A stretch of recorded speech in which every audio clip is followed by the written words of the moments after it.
California Current Acidification Network Roundtable Discussion. The title of today's presentation is Scientists on Call, How Aquaculturists and Scientists are Working Together in the Face of Ocean Acidification. I think this is a really important and exciting collaboration ongoing along the coast of the west coast of the U.S. And we have two great speakers on the line today, Jan Newton and Terry Sawyer. This series is hosted by the California Current Acidification Network, or CCAN. In short, the series is intended to create a dialogue among industry members, natural resource managers, and scientists within the California current ecosystem. With awareness of and access to research and its applications and uses, the participants will be able to collaborate better to better understand and adapt to ocean acidification moving forward. So let's see. I'm your moderator. My name is Haley Carter. I'm a project scientist at the California Ocean Science Trust in Oakland, California. I've been working closely with the West Coast Ocean Acidification Hypoxia Science Panel, and Ocean Science Trust is a member of the CCAN Steering Committee. I'll be moderating today's session. We also have Jen Bennett-Mintz, Education and Outreach Coordinator for NOAA's Ocean Acidification Program, who's going to be helping facilitate today's session.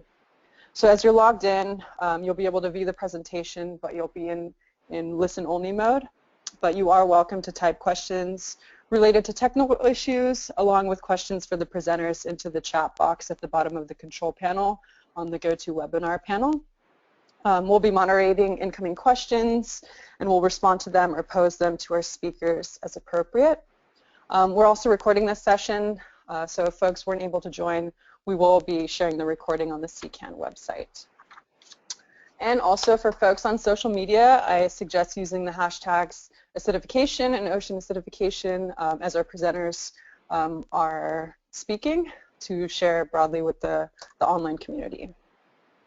So today we have Jan Newton. So Dr. Jan Newton is a principal oceanographer with the Applied Physics Laboratory at the University of Washington and the affiliate faculty with the University of Washington School of Oceanography and the School of Marine and Environmental Affairs, both in the University of Washington College of the Environment.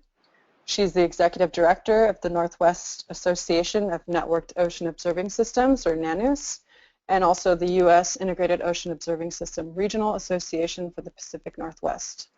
Jan is a biological oceanographer who has studied the physical, chemical, and biological dynamics of Puget Sound in coastal Washington, including understanding effects from climate change and humans on water properties. She has been working with the colleges of University of Washington and NOAA to assess the status of ocean acidification in their local waters, and is also a panelist on the West Coast Ocean Acidification Hypoxia Science Panel. And then we also have Terry Sawyer. He is in charge of technical operations at Hog Island Oyster Company, including the design and implementation of seed hatchery operations, along with ongoing site and building developments at Hog Island Oyster Farm in Marshall, California. Terry is a marine biologist and oyster farmer who has focused his career on aquaculture policy development, working with regulatory agencies and multiple partners to ensure the long-term health of shellfish in Tomales Bay watershed. He is also actively leading Hog Island's involvement in ocean acidification research with UC Davis Bodega Marine Labs, CCAN, and other ocean conservation groups. So let's welcome them today. So first we're going to have Jan speak, giving a scientific perspective, and then we'll have Terry follow up at the end with the industry perspective. We'll have some questions. We'll take questions from the audience. So as you do hear these presentations, feel free to chat us. And then we're going to have Jen wrap it up and adjourn with some information about C in the following webinars. So we're going to, Jen, if you wanted to switch over presenter mode to Jan, and she'll take it away.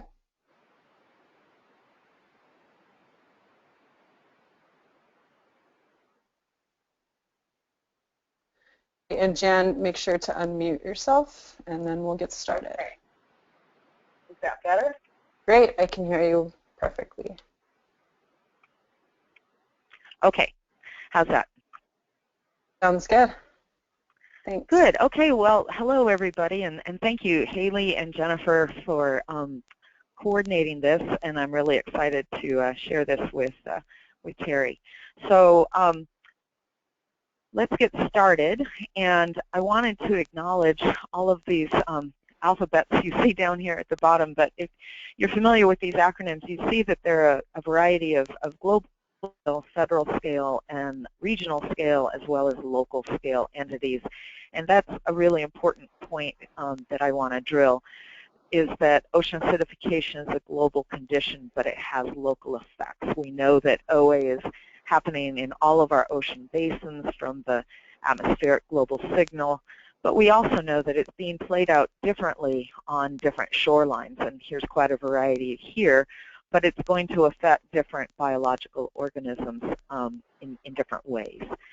So in order to understand things and to get our perspective correct, whether we're looking globally at managing the planet or locally at growing shellfish, we need to have this coordination and networked skill and open analysis in order to be able to do these things. So I want to tell you our local story on the West Coast and how a program through the Integrated Ocean Observing System and through its regional associations that you see here. I'm the director for NANUS in the Pacific Northwest, but you can see the other regional associations geographically distributed. Many of you are familiar with them, but if you aren't, what does a regional association do? It manages what we call an end-to-end observing system, which means getting the actual data or model simulations and forecasts, managing that, disseminating it, making it into useful products, and getting it into the hands of users. And because the ocean touches so many domains, you can see that our users are widely distributed. IUS and NANUS has had a lot of success working with shellfish growers fairly early on. This is a quote from around 2010 from Mark Weigert, the co-owner of Whiskey Creek Shellfish Hatchery, and he gave us such a wonderful sentence that no scientist could have ever dreamed up. Putting an IUS buoy in the water is like putting headlights on a car. It lets us see changing water conditions in real time. And I'm proud to say that NANUS, through the NERS system, and IUS has been working with shellfish growers really since 2004, trying to get real-time data into the hands of shellfish growers. So there were some early successes, but new challenges in the face of OA. And so what do we really need? We need improved observing capacity. We need more assets, better sensors. We also need the thing that often gets neglected, which is the human knowledge, the ability to transfer that knowledge, the technical know-how, and sharing that. And we're going to spend some time with that. And thirdly, we need consistent information access, data products, forecasts in a way that is accessible. So when you think of a shellfish grower, I kind of think of lines of defense for adaptation. So the real-time data at observations at the hatchery or growing sites is important, and we'll talk a lot about that today. But there's also the need for observations that are adjacent to the sites so that growers can see the conditions that are on their way. Also, making use of forecasts, model forecasts that operate either on the scale of days to weeks, what we call weather, or forecasts that are on months to years, seasonal to interannual. And I think that the regional associations of IUS, in partnership with many, are really working on all of these lines of defense, and moreover, getting it communicated via data portals, which is critical if any of this is going to matter. All right, we have a challenge on the West Coast. We have very different ecosystem types. We have an upwelling region that changes dramatically, whether it's upwelling or not. We have estuaries that are very productive, and some may have more influence from human effects than others, but certainly they're all connected with the ocean, as well as the local processes within the estuaries. And so when we think about these needs, I want to tell you today about, I think, how we have a wonderful project making progress on all of these needs. All right, starting in FY13, the U.S. IU's program in collaboration with the Ocean Acidification Program that Libby Jewett directs out of NOAA. Stanka Willis, the program director for IUS, and Libby got together and really thought about how they could move the ball forward on some sound technology investments for ocean acidification. And you see the investments that were selected, and I want to focus on this one, working with shellfish hatcheries up and down the coast. And then IUS created a new competitive program called OTT, Ocean Technology Transfer, which we, being NANUS, Senku, SCOOS, and AUS, applied to and gave it the title Headlights on High, hinging off of Mark Weigert's quote. And so this new program was to work with all of the hatcheries you see here, the growers, to work on a new sensor, to develop it, test it, and expand it to new sites. Bert Hales of OSU and it's either Jeff or Jim Beck. I always get it wrong. One's a rock star, but the other one actually plays music. I say that because Sunburst Sensors won the X Prize, and I think of those as rock stars. Anyways, working in collaboration with regional partners and local experts to test the sensors and implement them in these hatcheries, to flow the data to a portal, and then the RAs working with the Pacific Coast Shellfish Growers Association to provide education and outreach services. So that's, in a nutshell, the gist of the proposal. And so now I want to focus on these needs one by one. So with observing capacity, the global OA observing network, or GOON, in its plan calls for a variety of sensors and platforms that are needed for both climate and weather data quality levels of observing. Climate refers to the very highest level precision and accuracy, representativeness, to be able to detect long-term trends, weather being more the kind of data quality that doesn't have to be quite as rigid, but is really useful to, for instance, shellfish growers wondering if it's a good time to set seed or pull in water for their tanks. Our OTT project is providing expansion of existing technology, the percolators, to more hatcheries, and then developing new technology with sunburst sensors to serve growers' needs. And this is a quote from our proposal, which I think really gets at it. And it starts with a quote from Alan Barton with the Pacific Coast Shellfish Growers Association.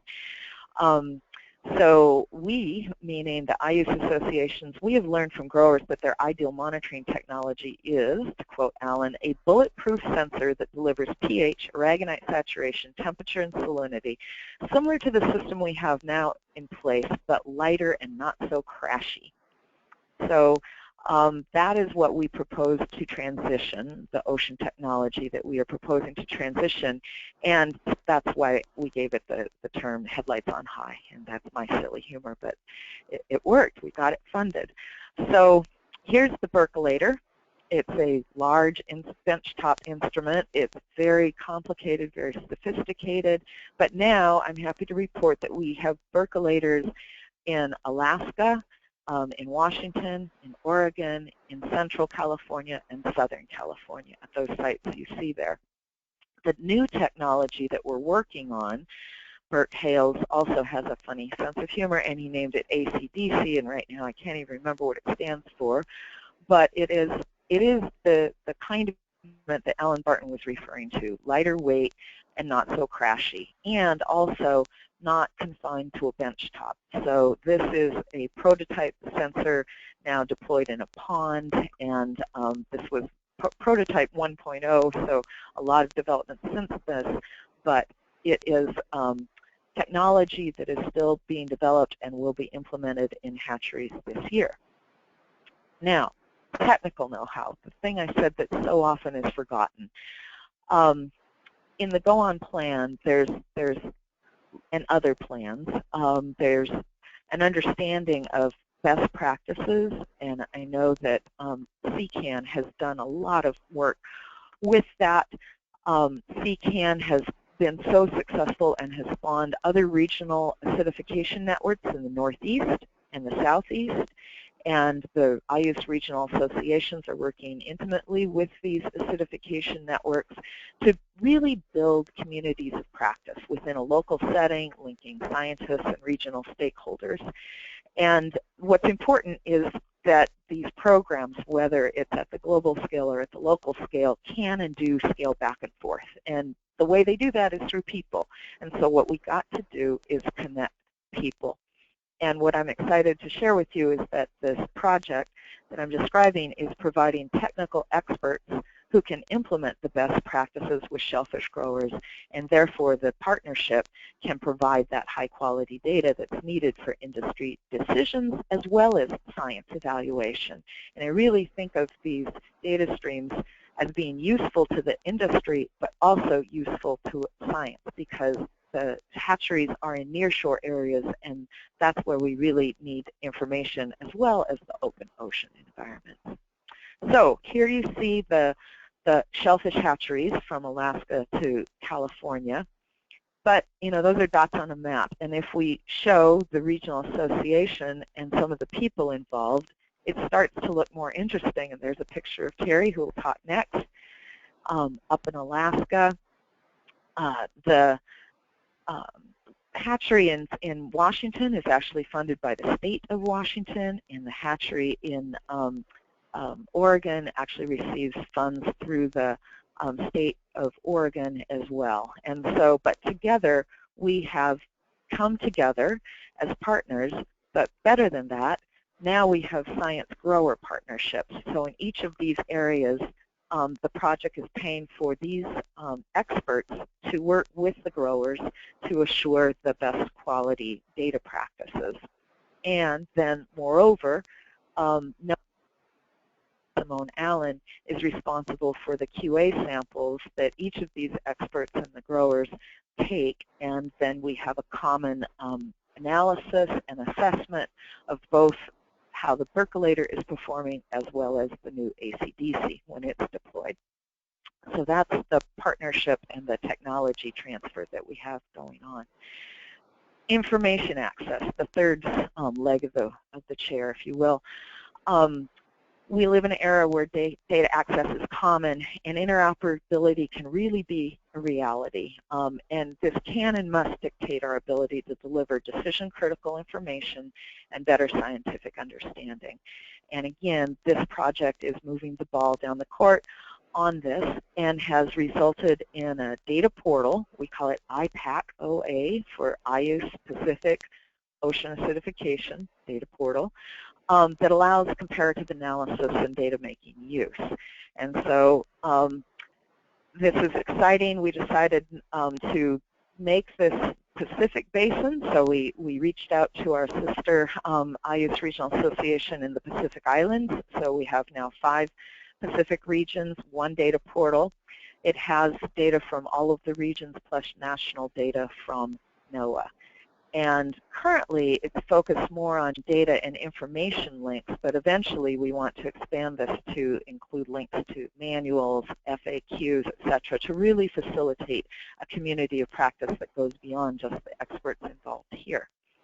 So this is what the portal landing page looks like, and I want to call attention, there's our CCAN logo, but it's not just a logo. If you click on that, it takes you to the OA relevant parts of CCAN. I guess all of CCAN is OA relevant, but if you go to PAC, IUCE, or SENCUS, etc., you will land on their OA information pages.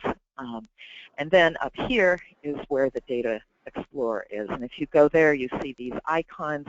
But what's exciting to me is that we have local through oceanic scale data, and promotes that coordination and predictive skill for both science and industry. The West Coast Regional Associations are in the process of bringing on more data streams from places that you see here, but right now you can go on and see real-time aragonite saturation state data from the shellfish hatcheries. Here's from Hog Island, Terry's farm. Here's from Whiskey Creek. And you can start to compare these and see up and down the coast. And as well, you can look at national data buoys. Here's the NOAA data buoy off of Cape Elizabeth, where the PMEL and NOAA OAP have placed CO2 sensors and pH sensors for that buoy. Now, what's exciting to me is once you ingest it into a portal through the wonders of anyways, it's some sort of data management services oriented something or other. It provides that interoperability so that each of the regional associations has this portal locally. We have it on a West Coast-wide Pacific Basin. We'll soon have it nationally and globally. There's money and effort now to expand this so that it connects nationally and globally. And so it's really fun. I mean, I look at this all the time. Here's our Cape Elizabeth buoy out off of the coast of Washington. There's how you can access data and look at it, use it in your presentations. But here, for instance, I got ahead of myself. Here's the Cheba buoy offshore, and then there's in Puget Sound. And so you can go back and look and see, are the same dynamics playing out in those locations. Here's the Whiskey Creek Shellfish Hatchery at Meatarts, and we're looking at omega. There's temperature, and so you can look at those and see, oh, that dip, that looks like it was temperature related. And so you can start to understand some of the dynamics. And then comparing up and down the coast, there's Hog Island and out to Hawaii. And what's been great is, you know, that Build It, They Will Come. We have folks who are not part of the project who are posting on new academic partners as well as new industry partners. Here's Ian Jefford's Shellfish Farm up in Penn Cove, and they are transmitting their data to this system as well. So what we need is to refine this portal to indicate more metadata. For instance, Andrew Dixon gave a great talk just earlier this week on the pH scales, and that has not been integrated. The data quality of the various sensors is different, and we need to represent that. But we have plans underway and are discussing this as a project team in order to represent that well. Okay, now with my last minutes, I want to kind of draw outwards and mention a little bit and connect this great work to the work of the West Coast OA panel and their recommendations that will be coming soon on monitoring. Because I think it's really important that we don't create, oh yeah, that's the Shellfish Monitoring Network, and now we need one for managers, and now we need one for this and that and the other thing. It's all the same information, and that's what I'm so excited about, that we have the technologies that allow us to do that. And so the information from the shellfish monitoring sites that we are doing will be very valuable to the shellfish industry and also very valuable to assessing the nearshore environment. And so the West Coast OAH panel, of which I'm but one member, has been working long and hard on many data, on many information products, publications that will be launched in the coming months. One of them focuses on monitoring and calls for a need for a strategic framework for monitoring that provides rigorous decision support to policymakers and managers at a West Coast regional scale. And I want to kind of let you know the things that the panel is thinking about and give you a little insight into the products that may come. So key attributes: supports needs of decision makers, measures an array of variables, not just the chemical, but also the physical and the biological, builds on ongoing efforts, and develops and sustains the intellectual capacity that, like we've been discussing today. So how would we do this? The first and foremost step is really to define the management needs from OAH monitoring. And just like we heard from Alan Barton and Terry and all of the other growers that we're working with, what do you need? What questions do you need to answer? What are the characteristics? That's an essential thing that we need to do with managers and other folks that need the OAH data. These are just a variety of questions that you could answer with OAH monitoring data, and each of those has a different monitoring design behind that. And so we need to be intentionally thinking about these questions we want to answer and making sure that we have a design that answers that. And what I'm excited about is I think the work with the shellfish growers can be a fundamental piece of answering some of these questions. We need to look at how well existing monitoring efforts meet the needs. And here now is a picture that the regional associations did at the request of the West Coast Governors Alliance and is now also being utilized by the West Coast OAH panel to indicate some of the existing assets that we have.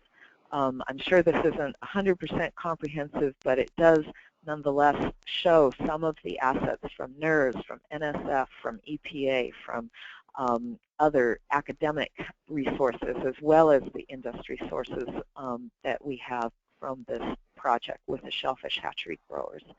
And this is primarily water chemistry. We need to be doing the same thing for the ecological variables.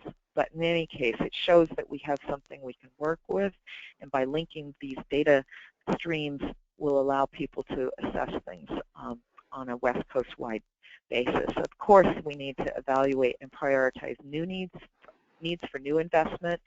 And I'm happy to say that that's something, because of the state legislature in Washington, following the Blue Ribbon Panel's recommendations and the lead from the last two governors we've had, Governor Gregoire and Governor Inslee, has created an OA Center and charged it to develop monitoring for Washington waters. And we've been able to make strategic investments where we needed new sensors, and then to begin biological monitoring on things like plankton. But I want to note, there's Benoit from Taylor Hatchery. The shellfish monitoring is a fundamental piece of our monitoring portfolio. So enhance consistency through training and QA, and that again really will leverage from the experts that we have built through this program, their advice. We are working to generate things like FAQs, but also just be able to spread that technical knowledge that we develop together in partnership with the shellfish growers and these technical experts. Portal, obviously the portal I showed you is going some way towards addressing this. We'll need to expand that to ecological variables and assess what the smartest way to do that is. Develop and sustain the intellectual property, and that's something that I think is really important, as well as the wide communication. So that's kind of a whirlwind tour, but I hope what I've done for you is to not only tell you about what we're doing, but also to tell you about how it can fundamentally connect the global scale, the local scale, and how it's really critical that we do that. So with that, I'll say thank you. Great, thank you. Let's see, we do have some great questions. I was going to save them towards the end. They're a little bit longer. Let's see, but let's pull up Terry's slides. And thank you, Jan. That was a great overview of the scientific perspective to the collaboration. And it's interesting to see how data and science are informing adaptation measures of the shellfish industry. So now we'll get a perspective from Terry Sawyer, who we, let me pull up the presentation. All right. Okay, Terry, are you there? You might have to unmute yourself. I've unmuted myself, and can you hear me? Great, yeah, I can hear you. And so we have several slides for you, so just let me know when you want to advance to the next one. Okay, so let's go ahead and start. There you go. So first of all, good morning to everybody out there. Jan basically said it all. I mean, I think that I can come bring you back down into more of a local scale. I'll start there. And I'll talk a little bit later on about some of the challenges that I've had, and then some of the, as we look forward a bit as an industry and as a collaborator. So this is just a quick slide that's going to show you where we've gone from, maybe, I think we're looking at about 5 years ago. The slide on the right shows some of the instrumentation that we had deployed out in the bay at our intakes that supplied the water to our systems. And then what that enabled us to do is to start to understand what was going on, but it wasn't real time. It was, we would have to bring it in and clean it, recalibrate, download and recalibrate, and then redeploy. And what this is just an example of really is the start of understanding the value of the collaboration, where we as growers, we having a land base in an estuary, that was Tomales Bay in this case, that we were able to provide support for academia. And in this case, we're working with Dr. Tessa Hill out of Bodega Bay Marine Labs, the UC Davis facility. And they provided the instrumentation. There's Tessa Hill right there. There's the instrument. And basically, the view of the estuary in the background. But really, we were able to provide this assistance for them to bring it in and then use this to be able to understand what's going on in our bay. Now, let's go to the next slide. And the next slide.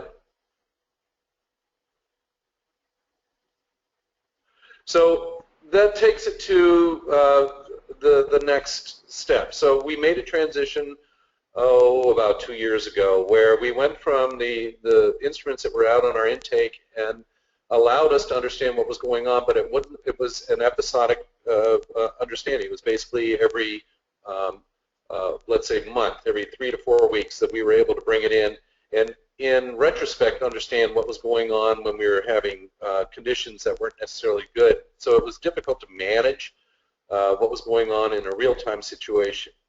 Go to this collaboration with Dr. Hales, and it is an example of real-time that Jan was talking about, where we were able to have funding assistance in getting this instrumentation package installed at our site, where it was literally tasting the water that was coming into our system, and having the ability for us to watch what was going on real time, but be able to really begin to understand that how well, I'm speaking for most of the people in the industry, you want to, or people in general, you want to put everything in a box. You want to you want to just try to simplify it. But what this pointed out was to us that there was such a dynamic system that we're just at the tip of the iceberg, literally understanding what was going on, not only with the parameters that were being shown to us, but watching that interaction that Jan was talking about, where we could sort of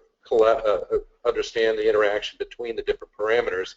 At the same time, for me, beginning to understand how omega could be, the saturation state for aragonite would be variable in just there would be a rainstorm, and in that estuary we would have the changing in conditions. We would have hypoxic events happening off the coast, how that was coming in.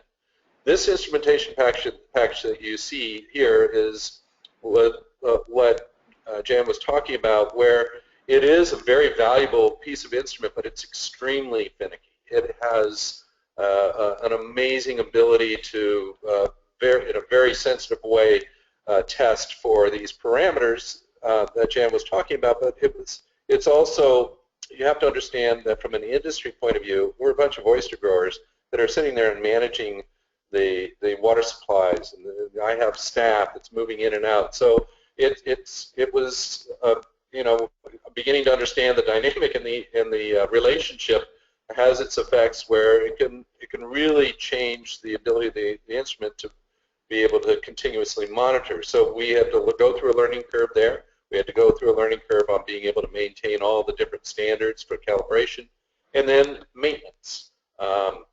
The headlights on high aspect that Jan was talking about is going to a simpler, a more durable, as she put it, not so crashy instrument is right on. That's what we need.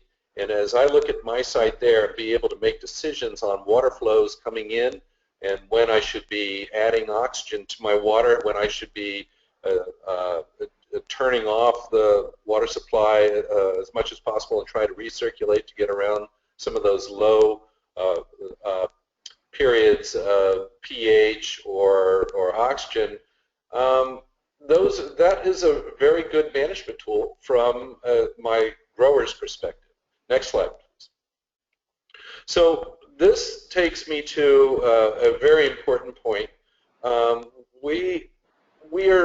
We run into a lot of situations where we're dealing with the media. We're pretty high profile in the shellfish industry as far as our reputation, and so we have a lot of media attention. And it affords us an opportunity to work with the media to help them understand, one, the benefit of working with the academic side and working with the industry side, the collaboration, and how we can go and work together on trying to, one, provide the site, two, provide the information for us to manage, and provide the information, three, to plug into that series of monitoring sites that are up and down the West Coast, and how we can help develop policy. This is a key point. I really feel like trying to have the messaging down from not only understanding marketing and trying to run a business, but also this is very complicated ocean chemistry, trying to communicate that to the general public, at the same time having taken this to policymakers and trying to have the influence on decision making that is absolutely essential for funding and trying to get behavioral changes that are going to have to be made, that we're all going to be facing in the future, but at the same time trying not to get people to curl up in the fetal position so that it's just like too much information, too heavy of information. This is what we can go forward towards step by step. So next slide. So this is, as I'm going through time here, this is just an example of an upwelling system that I use for handling the seed, what we call seed, which is the very small oysters, the spat, is what you should see in the hand inset there. But really, this is moving forward to where I'm moving as a business. I'm now taking my business and expanding to a hatchery location on Humboldt Bay, and that's where I am right now today, and we're trying to build a hatchery up here at the same time. This is a location as far as further north where we can use the infrastructure to help support what we need to do with the docks and the land and the ability to have space to be able to build a hatchery. And it's also a site where I hope to be able to bring in the instrumentation as well. And it's a perfect opportunity for me as a business to continue the collaboration, but also to be able to feed into the network at a site that's a little bit further north as well. Next slide. And this is just an understanding. It's just an example of some of the infrastructure we have to provide on the water side. This we had just installed. This is my team that we assembled this structure. It's called a FLUPSI, a floating upwelling system, and it's where we take the seed that's a little larger and put it into an upwelling system actually in the bay that is part of what we need to do as an industry to be able to move forward on trying to get product out there.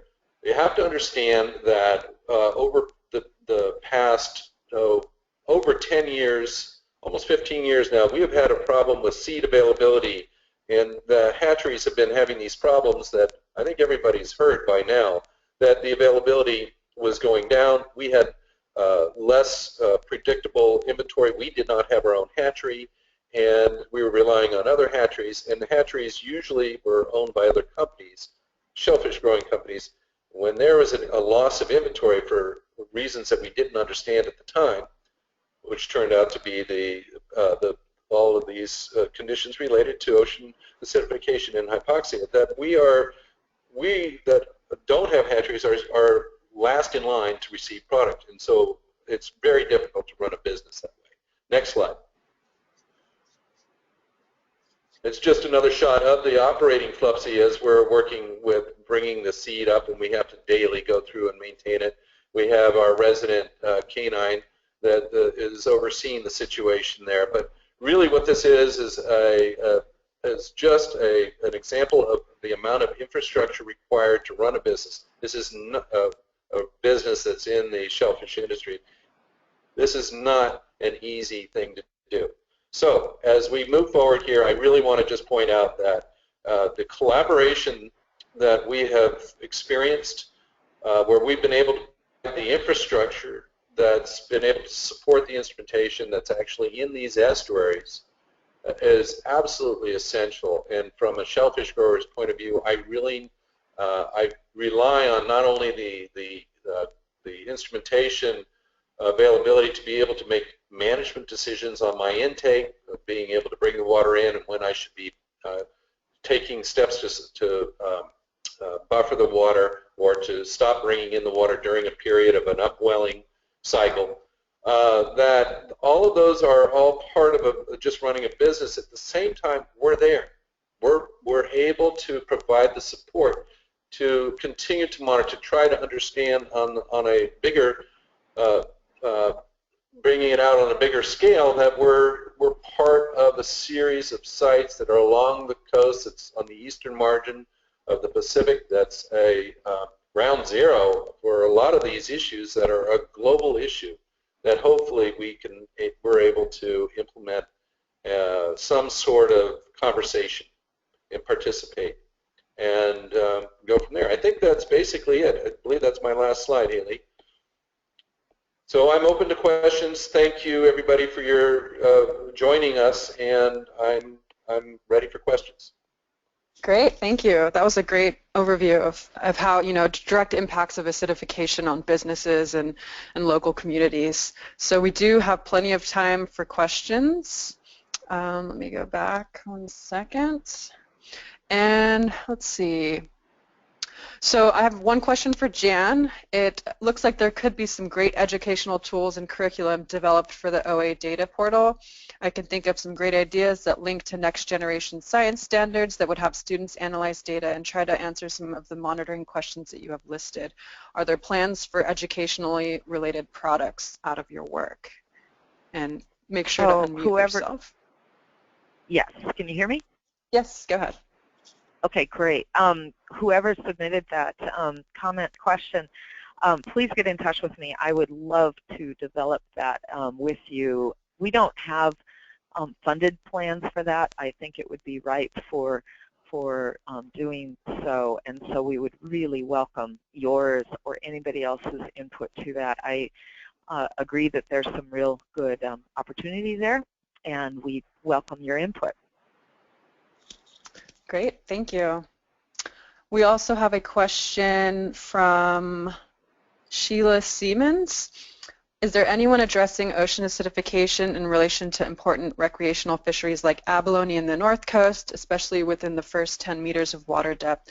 So yeah, are there any monitoring resources in nearshore habitats, tide pools, and other areas that can inform fisheries, like recreational fisheries like abalone? And feel free, either of you, to address those questions. Jan, you want to take that? Yeah, sure. So it's a good question, and I do know that the PSCO program was doing nearshore monitoring in sites in California and Oregon. I'm not as familiar with where the abalone fishing is the strongest, but I will say that probably the answer is no, or not enough. But I will also say that getting the kinds of sensors, the ACDC kind of sensor that we're trying to develop, pairing that with a pH sensor, that's what we really are hoping becomes more affordable and therefore more widespread. So I don't have in my knowledge of that application specifically for abalone beds, but it certainly is a need, and certainly is one that I think the new technology will help make more implementable, as well as the recommendation from the West Coast OAH panel. I'm sure that will emerge as a management need, and so I think it can shine some more attention on it. Great, thank you. We also have a question for Terry. When you stop water flow during an upwelling, Are the oysters static, or do you have a reservoir of high pH water? So, very good question. In the upwelling system, we're basically looking at a larger product, and at current conditions, the larger product appears to be much more durable as far as being able to take some of these episodic events. Where the conditions are especially affecting us are at the hatchery level, where we have the larvae, the free-swimming larvae. These organisms are microscopic, planktonic in size, so they don't have the energy reserves to continue to build the shells if they're having difficulty building them. So they'll either be stunted or they will die. So it's really further back at the hatchery conditions, where before they come out to these upwellers, that we're having those really having to be aware of what's going on. Again, that's where we are today. Where we go in the future, we don't know. Now, with that, the direct answer to that would be yes, we have. I'm in a pretty good place where I'm actually building my hatchery, so I'm actually trying to design it to be as adaptable as possible at those times when those conditions may not be good and we have to turn off our intakes. We have a reserve capacity, a storage capacity of water that is of a condition that we maintain that's going to be in giving these organisms the best conditions that we can give them, that we can afford them. And at the same time, looking at strategies to try to buffer, whether we try to grow macroalgae that are edible and run the water through that to help buffer the water, or if we are able to oxygenate the water that helps with some of the issues. There's different strategies. At the same time, we're also trying to develop organisms in breeding programs that are going to be more resistant to some of these changes.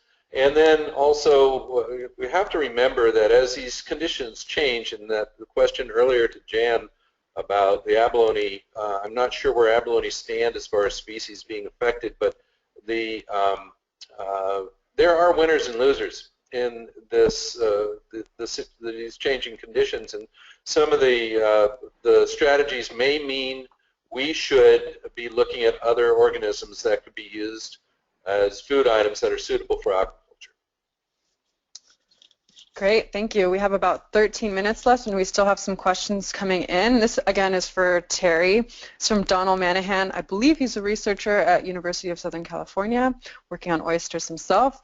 Terry, do you think the OA problems for the oyster industry are getting worse, or are they stabilizing? So what does it look like for aquaculture on the West Coast in the future? Well, I can sort of refer back to that comment about curling up in a fetal position. I would say that they're going in the wrong direction, and they're going in the wrong direction pretty quickly. Right now, I would be reluctant to say that what I'm seeing is that they're stabilizing, because what I would say is our management strategies are adapting to these conditions. Jan could speak as far as the trend, the rate of change, and the predicted levels more accurately, but I would have to answer that in a way that it's not going well. Jan, did you want to step in and say anything else? No, I think Terry conveyed that very well. You know, the secular increase is keeping pace with the atmospheric rate of increase, so no surprises there. The warm water from the blob kind of changed some interesting ocean dynamics. So I know in some places there was higher CO2 from that event. But yeah, I think Terry's answer is the right one. Okay, great.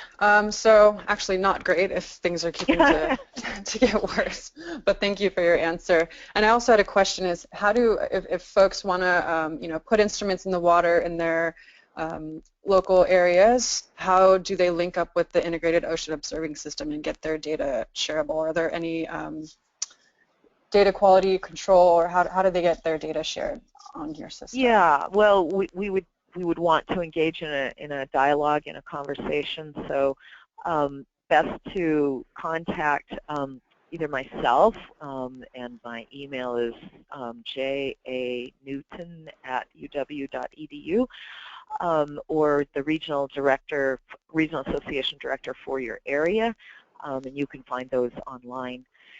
And you know, the kinds of questions for add-on sorts of things are going to have to, actually, for the data streams, best to write to me because we actually maintain that data portal ourselves. But I think getting in touch with your regional director is a really good idea. Now, what I was going to say is the kinds of questions are going to be, you know, like if you're using a similar sort of data relay system to something that we're already hosting, it's somewhat straightforward to add on new data streams. And so some data streams will be easier to add than others. So it's a conversation, it's a handshake, it's a relationship we need to make. So yeah, just get in touch with us, and that is our goal, is to expand the number of data streams that are on the portal. Thank you. We also have another question for Terry and also perhaps Jan. These instruments are very complicated and seems like they take a lot of upkeep. We have a question of how often do the scientists have to visit your facility, and have they effectively transferred the technology that you're able to maintain yourself? So kind of how does that work, and is it kind of you teach your team to do it and they can do it on their own, or does it take a lot of scientists to still keep this going? Oh, it's definitely teamwork.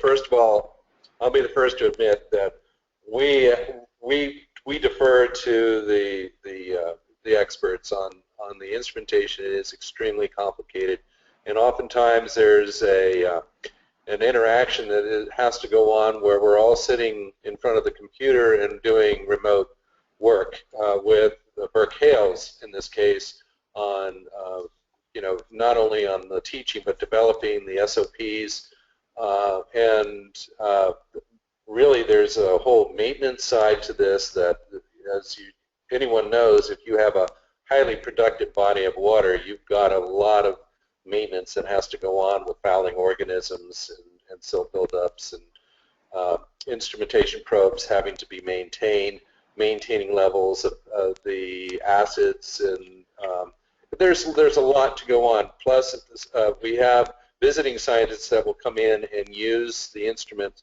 for for testing their samples, where we'll go offline briefly, and then they will run tests using the instrumentation on their samples that they brought in from different areas. So what we do is we absolutely rely on regular visits from the academic side, and at the same time we are on site, and I can go through and manage certain aspects on reporting and making sure that everything's running. But understanding, well, we're all trying to understand it, and it's absolutely essential for me to have a whole panel of people that I can tap on we can go through the different parameters and the interactions in these parameters and these graphs, and go, and what you don't see is an incredibly sophisticated way to go back and see over time how it's been recorded. And all of this it takes teamwork, but we, as the shellfish grower, we really rely on the academic side. Great, thank you. We have another question, and this is from Ryan Ono from Ocean Conservancy, who also does a lot of great work in Washington, D.C. for the issue of ocean acidification. What are the barriers or challenges to science industry research partnerships? Do you have any recommendations on how to encourage more of these types of partnerships, particularly on the East Coast? So yeah, how can we take what we're learning from these science industry collaborations and also transfer them to other areas as well as other sectors like wild-caught fisheries? And this is for both Jan and Terry. Well, I'll start out and yeah, go ahead, go ahead, Terry. So I would just say that as on the collaboration side, it was a very organic process on our level here on the West Coast, where we had the California Current Acidification Network. We had stakeholders in academia. It was a wonderful gathering of people that were going through and beginning to understand. The symptoms are showing up in different areas, and we're all understanding some of these challenges. And I'm sitting next to Tessa Hill, and we turned to each other and we just said, wait a minute, there's no money, but we can try to, at the same time seeking money, we can work on where I'm out there every day. I can provide the support for you if you have any instrumentation that we can bring in. And it started there. So really what it comes down to is there needs to be an awareness of what's going on. There needs to be an understanding of how important it is, and there needs to be a plan that has to involve a strategy of bringing in grants. And at the same time, everybody that you're talking about who is involved on the water side is going to care about what's going on. And we're all seeing changes. So there's a lot of driving forces there, and then it takes obviously the right person to go forward and meet with the different agencies and explain the need, make it a very clear message, and also at the same time work within our political system. And you have to have the patience, there's that term again, to be able to work together with policymakers. Jan? Yeah, really good answer, Terry.